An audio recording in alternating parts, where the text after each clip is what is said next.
posições.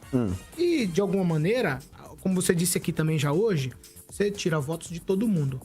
Como se colocar, de fato, como alternativa? Porque na última eleição, a gente viu as alternativas naufragarem, né? De quebrar essa polarização. Aí eu queria entender de você o teu pensamento sobre isso. Como se colocar nessa posição e as pessoas entenderem que, de fato, o Missão, e aí tô tirando o teu nome, né? Colocando o Missão como ideia de Brasil, se colocar e as pessoas entenderem. Maravilhoso, olha só. Vamos voltar para 2022, né? Então falar, você tem os extremos. O Lula é um extremo, o Bolsonaro é um extremo. Minha primeira provocação, o Lula e o Bolsonaro não são extremos. O Lula e o Bolsonaro eram candidatos de centro. O Bolsonaro fez um governo de centro e o Lula faz um governo de centro. É um governo de centro com temperinho à esquerda com o Lula e é um governo de centro com temperinho à direita. É um governo sabor esquerda, governo sabor direita. Esse é o game dos dois. Na prática, é um governo administrado pelo Centrão, mais ou menos, vamos dizer, um é um pouquinho mais fiscalista com o Paulo Guedes, pouquinho só, não muito. O outro é um pouquinho mais gastador com o Haddad. E isso. Não há muita. Você nem vai conseguir nominar muitas diferenças entre um governo e outro, tá? E aí vinha a Tebet falar que, não, eu não sou nenhum extremo nem outro, eu sou o centro. Não, eles já eram o centro, eles ocuparam o centro. Nós temos que ter propostas que são radicais no enfrentamento aos problemas brasileiros. Você tem que listar os problemas brasileiros, você tem que ser muito duro nelas. Pra mostrar que tanto o Lula quanto o Bolsonaro, não é que eles não são extremistas. Eles não são nada. Eles não são nada. Eu pergunto pro eleitor do Lula que tá nos assistindo aqui, me dê 3 propostas do Lula agora pra 2026. O Brasil tá numa encruzilhada histórica.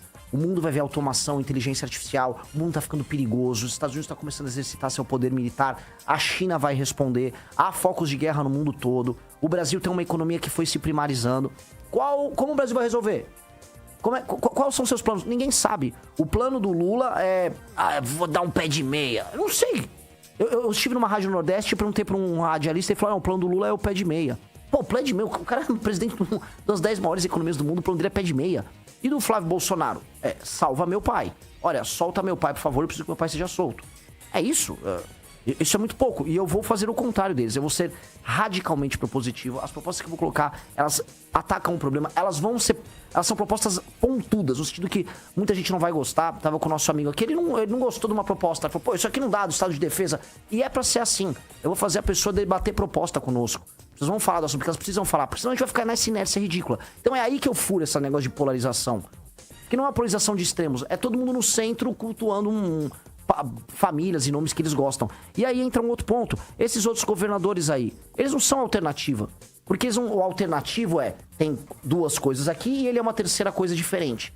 Eles não são, eles estão abaixo do bolsonarismo. O Flávio, o Zema, o Caiado e o Ratinho, eles estão no banco de reservas. Tipo, você não quer o Flávio? Tem eu aqui, eu tô aquecendo. Toma vergonha na cara. Eles são governadores. O Caiado foi efetivamente um bom governador. O Zema e o Ratinho... levaram. O Leite foi o melhor governador do que esses dois, inclusive. O Leite resolveu a questão fiscal em Minas, coisa que o Zema não fez lá no Rio Grande do Sul. O Leite resolveu a questão fiscal no Rio Grande do Sul, coisa que o Zema não fez em Minas. Então, eles vão parar. Quando que eles vão parar de ser basicamente puxa-sacos que estão no banco de reservas e vão se comportar como alternativa? Eu vou responder, eles não vão fazer isso. Quem tá fazendo sou eu, e por isso que eu arranco o voto deles. Porque eu não tenho vergonha de falar, olha, o Flávio Bolsonaro não é uma... É burro votar no Flávio Bolsonaro. Além de se ele ganhar, coisa que não vai acontecer, será um governo ruim, um governo bem ruim, e o Brasil vai continuar ficando pra trás, a gente vai ficar sem mexer nos problemas que interessam pro país eternamente. O Flávio Bolsonaro é uma ilusão pro eleitor de direita. É uma ilusão. O eleitor de direita precisa tomar um Red Pill, uma pílula pra... Pum, nossa! Olha, existia uma coisa por trás da Matrix, hein? Existia. E precisa disso. Ele tem que sair da ilusão. Essa reação sua que você quer falar alguma coisa? Não, vai, Daniel. Acho que é nessa linha dele, né? Porque ele critica muito ali o presidente, critica o Flávio Bolsonaro. Para ele alcançar os 10%, tem que trabalhar bastante. Qual seria a principal, né? A estratégia? Porque para tentar chegar nos 10% e o Brasil polarizado do jeito que tem que ter muito trabalho. Se é essa mesma a estratégia, né? De tentar tirar um pouco do PT, um pouco dos Bolsonaro, um pouco do Centrão. Como que ele pretende, né? De onde vão vir os votos? Olha, eu queria ter resposta pra isso também. Porque é difícil. Porque é o seguinte, o bolsonarismo existe no Brasil, o lulismo também, igual na Argentina você tem o peronismo. Renan, só pra emendar. aquele voto que é consolidado, o cara que é lulista e o cara que é bolsonarista. Hoje a gente tem essas designações. Esse dá pra incluir na pergunta, dá pra tentar mudar a cabeça dessas pessoas ou você entende que não? Tem um eleitor consolidado que você não vai conseguir mexer. Eu estive no Nordeste com os eleitores mais velhos, especialmente mulheres do Lula. Aquelas pessoas não dá. Assim, você fala, sei lá, é 13. Assim, é 13. Não é que ela vem, nem que não, mas o Lula, veja, você não tá preocupada com a segurança lá. É 13. É 13. Não tem o que fazer. A pessoa só falou 13. Só que o filho dela vai ouvir.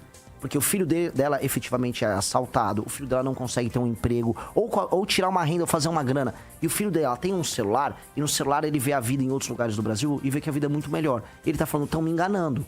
O filho dessa mulher que fala, é 13, esse filho aí ele também olha, vê o tráfico de drogas chegando na cidade dele. Ele tá vendo que ele não vai conseguir constituir família, ele tá vendo que ele tem uma vida meio inútil. E aí esse cara tá procurando uma alternativa. Eu estou falando com esse cara. Agora dá trabalho. Eu tenho que rodar interiores do Nordeste, rodar de carro, não tem jeito. Então isso é um trabalho e eu vi que dá porque eu cresci. Hoje, de acordo com a pesquisa Atlas, eu tô com 5.5 no Nordeste. No Nordeste, eu vou melhor no Nordeste do que aqui no Sul. Porque eu fui lá e falei com esse cara. Falei, tua vida tá uma desgraça, não adianta você achar que a eterna solução pro Nordeste é dar uma bolsa pra sustentar uma família aqui e depois você vai tentar a tua vida em Goiás, em São Paulo, no Paraná, em Santa Catarina. O cara às vezes não quer abandonar a família dele. E esse cara que tem vontade de fazer coisas e crescer, ou até um comerciante que tá lá, esse cara quer ouvir uma resposta diferente. Eu dei essa resposta. Contra-intuitivo. Né? Ninguém imagina que você vai virar voto dessa turma no Nordeste. Eu tava virando. Eu venho aqui pro Paraná e eu preciso falar pras pessoas aqui do Paraná. Vocês estão iludidas com o bolsonarismo. Até quando um povo trabalhador vai ficar votando numa família que não gosta de trabalhar? Até quando? Não faz sentido. O Paraná é o lar da Operação Lava Jato. Foi através do Paraná que vagabundo começou a ser preso. De verdade, político grande começou a ser preso. Aqui na bancada, vocês podem ter críticas à Operação Lava Jato, mas foi a única vez na história que a gente viu isso acontecer em escala. Isso surgiu aqui no Paraná. E aí a gente tá vendo agora um escândalo do Banco Master. Os paranaenses que me perdoem, mas o DNA, as digitais do escândalo do Banco Master vão estar lá no governo Bolsonaro. E vão estar através de decisões, como por exemplo o fim da prisão de circunstância, que depois o Bolsonaro não apoiou para retornar no Senado. Nomeações que eles fizeram, que acabaram com a própria Operação Lava Jato, mas com os instrumentos de investigação. E aí a gente tem um escândalo do Banco Master e a corrupção toda voltou. Pô, o povo do Paraná vai ficar o tempo todo leniente com isso? Se vocês querem trabalhar e querem botar vagabundo na cadeia, que essa é a preocupação do paranaense. Trabalhar, tirar a grana deles e botar vagabundo na cadeia. Será que um cara que nem fala desses assuntos como o Flávio Bolsonaro é uma resposta tão óbvia pra vocês estarem torcendo e fazendo campanha pra ele? Porque se eu pedir pro eleitor do Flávio Bolsonaro me dar 5 propostas do Flávio, não vai dar. Porque não tem. Porque não tem. E aí é isso. E eu vou mostrar pras pessoas que tem outro caminho e que dá pra fazer diferente. Vou virar todo mundo? Não acho que eu vou, porque vai bater num limite ali. Você tem coisa de 15% do eleitorado brasileiro é bolsonarista e vai até o fim com o Bolsonaro. O lulista, uns 25% a 30% no mínimo. E esse eleitor, ele tá travado. Não tem o que fazer. Agora, existem muitos outros. Existem dezenas de milhões de outros eleitores que estão abertos a ouvir. E aí, e essa pergunta que você colocou é muito boa, que é difícil, se você não tem grana, se você não tá na TV o tempo todo, se você não tá com um jatinho pra fazer, sei lá, 6 cidades grandes no mesmo dia, é loucura, é rock and roll, mas a gente tá aqui, eu vim aqui de manhã, vou depois, e a gente vai fazer o que dá, e vai que a gente desperta as pessoas, né? Vai, Edvaldo Magro, vou te deixar fazer a derradeira, vai. Tá ansioso. Não, é que o Renan acho que é o primeiro pré-candidato. Primeiro que a gente tá entrevistando nessa aqui, né? Pra 26 é o primeiro. É que sim, como a gente já tem uma longa estrada nessa converseira aqui, é bonito esse discurso, sabe, Renan? A gente vê sempre pré-candidato falando, derivando um pouco os temas, mas sempre falando da necessidade de mudança, né, de fazer convencer o sujeito lá na ponta que é possível mudar, e a gente sempre vê que isso não acontece. Quando a gente vai votar, a gente vota por esperança. A única coisa que nos leva a pôr, né, é esperança de que alguma coisa de fato vai mudar. Eu acho esse discurso assim, bonito, mas há uma dificuldade para fazer... Como você vai dizer a pessoa lá que precisa de um pacto federativo, que precisa mudar essa relação fiscal do governo perdulário, essa relação de emenda... É uma dificuldade imensa em cruzar essa fronteira da compreensão. É mais fácil falar no pé de meia, mas é muito difícil alcançar as pessoas com esse discurso da necessidade de mudanças estruturais, que ela é traumática, ela é difícil, ela é de longo prazo, ela traz prejuízo, sim, para o cidadão, né? Você citou Milei, não pode ser, estão acertando lá, mas o processo de acerto impõe enorme sacrifício ao cidadão. Então, assim, Bacana o discurso na prática, a gente já ouviu esse discurso inúmeras vezes. O meu não, e hein?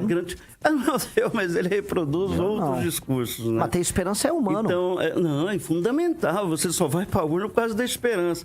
E assim, minha pergunta é exatamente, que é até convergente com a pergunta que o Daniel fez, como construir esse discurso de fato para esse cara que está nos ouvindo agora, quando você estiver lá num palanque falar com aquele cidadão, como traduzir todas as informações que são numéricas, a gente tem uma dificuldade muitas vezes aqui do cara que está ouvindo, a gente mostrar para ele algumas coisas de resultados, né, de números, e não conseguimos. Então, sim, eu acredito que vocês estão enfrentando uma dificuldade muito grande nesse aspecto e devem enfrentar ali. Fica muito bonito aqui, ali no livro amarelo fica bonito, mas na hora que vocês vão falar lá para o cidadão, uma dificuldade imensa.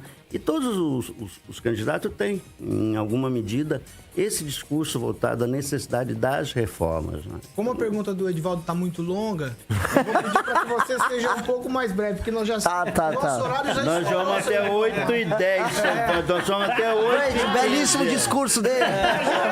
Tomei aulas. Me ajuda. Me ajuda, seu Edivaldo Magno. Eu esperei por esse momento. Aí, tá vendo como é que você é, Paulo? Vocês acordaram o Gabriel. Eu esperei por esse momento. Vai, Renan. Tá, vou ter que ser muito rápido, muito rápido. Ser brutalmente honesto. Brutalmente honesto. Falar o que o eleitor não quer ouvir. Ser brutalmente honesto é não falar, é não mexer na esperança, entregando pra pessoa uma pílula de mentira. Mas é incomodar a pessoa, fazer ela chegar, através do raciocínio próprio dela, por mais simples que a pessoa seja, a entender que ela vai precisar de um remédio amargo.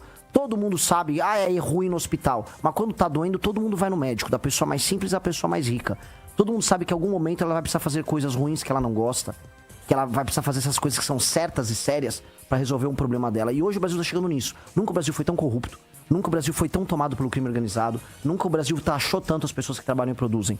Nós vamos falar a verdade brutal pra elas e nós vamos acordar a pessoa. Ou você pode acordar a pessoa falando que a pessoa vai ter uma festa e ela vai se arrumar e sair de casa, que é o que todo mundo faz, que é a esperança vã. Ou eu vou acordar ela dando um susto, vou chegar com um megafone no ouvido dela e falar: acorda, filho da mãe, vai tá pegando fogo aqui fora, levanta e vamos resolver.